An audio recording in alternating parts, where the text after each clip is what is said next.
Hello everyone. आज के इस वीडियो में मैं बात करने वाली हूँ स्ट्रेस, डिप्रेशन और फियर से खुद को कैसे बचाएं। तो ये बहुत ही इम्पोर्टेंट और सॉल्यूशन ओरिएंटेड वीडियो है, तो इस वीडियो को एंड तक ज़रूर देखना। तो आइए वीडियो शुरू करते हैं। तो स्ट्रेस और डिप्रेशन ये क्या है? ये एक हमारे मन की एक अवस्था है, ये इमोशनल स्टेट है हमारे माइंड का। तो स्ट्रेस मतलब क्या होता है? स्ट्रेस मतलब pressure divided by resilience. Pressure मतलब कोई भी इवेंट्स, कोई भी बात, कोई भी चैलेंज कहो, सिचुएशन कहो, किसी का बिहेवियर कहो, तो प्रेशर और डिवाइडेड बाय रेजिलियंस। तो रेजिलियंस का मतलब होता है आपकी इनर पावर। तो जो भी स्टिमुलस आपको बाहर से परेशान कर रहा है, तो जितना ज़्यादा वो प्रेशर रहेगा उतना ज़्यादा आपका स्ट्रेस लेवल रहेगा। अगर आप अंदर से पावरफुल हो, आपकी इमोशनल स्ट्रेंथ अगर आपकी ज़्यादा है, तो आपका जो स्ट्रेस है वो डेफिनेटली कम हो जाएगा। तो ये जो स्ट्रेस, डिप्रेशन, एंजाइटी, फियर, ये सारा कुछ जो है ना, ये सारा कुछ जो खेल है ये हमारा माइंड का है। तो एक प्रकार की एक विचार ही है ये।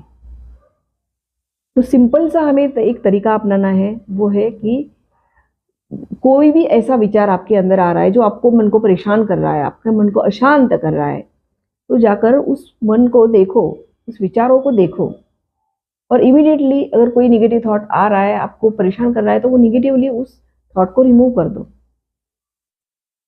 थॉट को चेंज कर दो, रिप्लेस कर दो पॉजिटिव थॉट से। सबसे पहला जो तरीका है वो है रिप्रोग्राम योर सबकॉन्शियस माइंड। हमारा जो माइंड होता है वो दो तरीके के होते हैं, एक है कॉन्शियस और सबकॉन्शियस। तो सबकॉन्शियस माइंड जो होता है वो बहुत ही ज़्यादा पावरफुल होता है, और हमारी जो भी ऑटोमेटिक प्रोसेस है, जैसे कि डाइजेशन है, रिस्पिरेशन है, तो ये सबकॉन्शियस माइंड कंट्रोल करता है। तो ये बहुत ही ज़्यादा एक्टिव होता है। और जब सोते हैं हम, सोने से पहले और उठने के बाद 10 मिनट, तो ये जो टाइमिंग होता है ये बहुत ही इम्पोर्टेंट टाइमिंग होता है। सबकॉन्शियस माइंड का एक रिसेप्टिव स्टेट में वो होता है। तो ऐसे समय में अगर हम अच्छे अच्छे थॉट्स, अच्छे अच्छे विचार रिपीटेडली हम खुद से करेंगे, तो धीरे धीरे धीरे धीरे करके सबकॉन्शियस माइंड में जो भी आपकी नकारात्मक विचार आपके आ रहे हैं, जो भी आपको फियर, एंजाइटी क्रिएट करने वाले विचार आ रहे हैं, तो डेफिनेटली वो धीरे धीरे धीरे करके कम होते जाएंगे। एक बिल्कुल एक जैसे माला हम जपते हैं, एग्जैक्टली वैसे ही कुछ करना है। बार बार पॉजिटिव सेल्फ टॉक, बार बार एक पॉजिटिविटी, आपको पॉजिटिव थॉट्स आपके मन को आपको देना है। दूसरा जो तरीका है वो है प्रेजेंट मोमेंट में रहने का। देखो, हमें आदत होती है कि हमारा जो माइंड है ना, ये कभी प्रेजेंट में रहता ही नहीं है, क्योंकि हमारी कंडीशनिंग ही कुछ इस तरह से की चुकी होती है। तो हमें आदत डालनी है कि हमारे माइंड को प्रेजेंट मोमेंट में लाना। मतलब जो भी है हर पल, मतलब इस पल में है, तो इस पल में हमें जीना सीखना होगा, इस लाइफ स्टाइल को हमें अपनाना होगा। क्योंकि बहुत बार हम प्रेजेंट मोमेंट में नहीं रहते हैं, पास में चले जाते हैं। पास में मेरे साथ में ये हुआ था, उसने मुझे ऐसे कहा था, मतलब इन सारी बातों में हम उलझ जाते हैं। तो इससे क्या होगा, हम सेल्फ क्रिटिकल बन जाते हैं इससे। तो हम अपने आप को ही गिल्टी फील कराते हैं। तो ये सब हमें नहीं करना है। और बहुत बार हम ऐसा भी करते हैं, हम फ्यूचर में चले जाते हैं, और इससे भी क्या होता है, हमें वरी, एंजाइटी, ये सारी चीज़ें होती रहेगी। हाँ, स्ट्रेस और एंजाइटी ये अगर कुछ लेवल तक है तो ये ज़रूरी भी है, लेकिन ये जब एक्सट्रीम मोड में चला जाता है तब वो आपके लिए परेशानी क्रिएट करता है। तो इसीलिए जब वो एक्सट्रीम में जाता है तो उसको निवारण करना ज़रूरी होता है। तो खुद को हमें ना ही पास में लेकर जाना है और ना ही फ्यूचर में जाना है। तो जितना हो सके प्रेजेंट मोमेंट में हमारा फोकस लाना है। जब हम प्रेजेंट मोमेंट में होते हैं तो हमारे जो वेस्ट थॉट होते हैं, जो नकारात्मक सोच कहो या फिर जो भी वेस्ट थॉट हमारे अंदर चलती है, वो उसकी स्पीड जो होती है ना वो कम हो जाती है। तो इस तरह से आपका मन जो है ना वो आपको परेशान करना बंद कर देता है।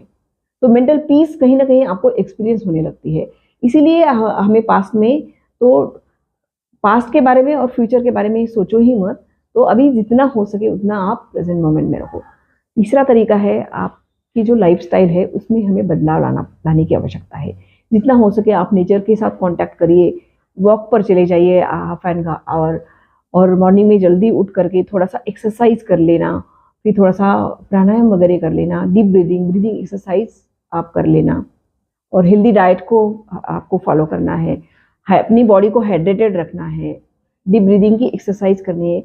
तो इस तरीके से अगर आपकी लाइफस्टाइल होगी, और आपका ना कि इससे सिर्फ इमोशनल हेल्थ ही अच्छी रहेगी, तो फिजिकल हेल्थ भी इससे अच्छी रहेगी। तो दोनों फिजिकल और मेंटल हेल्थ को हमें बैलेंस में रखना चाहिए। ऐसे नहीं कि आप फिजिकली हेल्दी हो लेकिन मेंटल हेल्थ आपकी सही नहीं है, तो ये भी अगेंस्ट काम नहीं करेगा। तो इसलिए दोनों में आपका बैलेंस होना ज़रूरी है। अगर आपका किसी चीज़ में इंटरेस्ट है, कोई म्यूज़िक या मूवीज़ में, तो आप वो सब कर लो। आप अच्छे फ्रेंड सर्कल के साथ आप घूमने चले जाओ, जो भी आपका, शायद आपको म्यूज़िक में इंटरेस्ट है कुछ, तो वो सुन लेना। तो नेक्स्ट जो तरीका है वो है self love and self care. तो जितना हो सके आप ना खुद से प्यार करना सीखो। हमें हर कोई सिखाता है दूसरों से प्यार करो, दूसरों से प्यार करना चाहिए, दूसरों का सम्मान करना चाहिए, लेकिन हमें खुद से प्यार करना चाहिए, खुद का सम्मान करना चाहिए, हमें कोई नहीं सिखाता है। तो हमें खुद से प्यार करना चाहिए, क्योंकि इससे क्या होगा, आपके अंदर जो है ना, जो जब आप खुद से प्यार करते हो तो ऑटोमेटिकली आप खुद का रिस्पेक्ट भी करने लग जाते हो। तो इससे आपकी एक्सेप्टेंस पावर भी बढ़ेगी, और आपको जो भी आपकी क्रिएटिविटी है वो आपके अंदर से वो बढ़ जाएगी। नेक्स्ट पॉइंट है, आपका जो अटेंशन है वो हमेशा एक, मतलब जो हमेशा हम यूं ही करते हैं कि दूसरों को ब्लेम करते हैं। तो कभी भी ना ब्लेम गेमिंग नहीं करनी है, क्योंकि जब दूसरों को ब्लेम करते हैं, क्रिटिसाइज करते हैं, तो इससे क्या होगा, हमारा माइंड का डिस्ट्रैक्शन होता है। तो कहीं ना कहीं जब हम जिसके बारे में बात करते हैं, जिससे भी हम इमोशनली मेंटली हम कनेक्ट होते हैं, तो कहीं ना कहीं इनडायरेक्टली हम उनकी एनर्जी को रिसीव करते हैं। तो इसीलिए बहुत ही इंपॉर्टेंट है आप किससे कनेक्ट हो रहे हो मेंटल लेवल पर। जब हमारे माइंड एक दूसरे से कनेक्ट होते हैं तो हम भी उन्हीं की तरह एक्ट करने लग जाते हैं, हमारे भी बिहेवियर में चेंजेस आने लगते हैं। तो ये बहुत मैटर करता है आप इनके लिए क्या सोचते हो। लोग आपके लिए सोचते हैं, क्या सोचते हैं, ये मैटर नहीं करता है, जितना ये मैटर करता है कि आप अपने लिए भी कुछ अच्छा सोच सकते हो, अपने लिए अच्छा कुछ कर सकते हो। तो आप ये बेस्ट तरीका है आपका, आप अपने लिए सोच क्रिएट करो, और वो भी अच्छे अच्छे पॉजिटिव सजेशंस आपके माइंड को आपको देना है। और आपके अंदर सबसे जो इम्पोर्टेंट चीज़ है वो है एक्सेप्टेंस की, स्वीकार करने की। जब आपके सामने कोई भी इवेंट्स आ जाता है, कोई भी चैलेंज, परिस्थिति रूपी तूफान आ जाता है, तो आपको मेंटल प्रिपरेशन की बहुत ज़्यादा आवश्यकता होती है। आप उस सिचुएशन में आप कैसे रिस्पॉन्ड करते हो, ये अगेन बहुत इंपॉर्टेंट चीज़ है। तो आपका रिस्पॉन्ड मैटर करता है। अगर आप कोई भी बात, कभी कभी ऐसा होता है कि जब आप इमोशनली मेंटली वीक होते हो ना, तो छोटी सी बात भी आपको पहाड़ समान लगने लगती है। और जब आप मेंटली स्ट्रांग होते हो, मेंटल हेल्थ आपकी सही से प्रॉपर होती है, तो आपको बड़ी से बड़ी बात, परिस्थिति रूपी तूफान भी आपके लिए ना तोहफा बन जाता है, आपके लिए एक चैलेंज बन जाता है। तो इस तरह से आप धीरे धीरे करके आप, वो कहते हैं ना, सोने को जितना तपाएंगे उतना ही उसका निखार बढ़ता जाता है।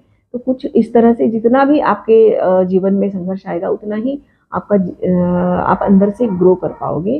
तो बात आने पर कभी भी आप डरो नहीं, तो उसका स्वीकार करना। कहते हैं ना, वो एक पंछी जो होता है ना, वो टूटी हुई डाली पर भी वो डरता नहीं है, क्योंकि उसको अपने पंखों पर भरोसा होता है। तो इसीलिए भरोसा अगेन बहुत ज़रूरी चीज़ है। आप भरोसा हमेशा खुद पर करना, और भरोसा भगवान पर करना, तो आप हमेशा सुरक्षित और सेफ महसूस करेंगे। आई होप ये वीडियो आपको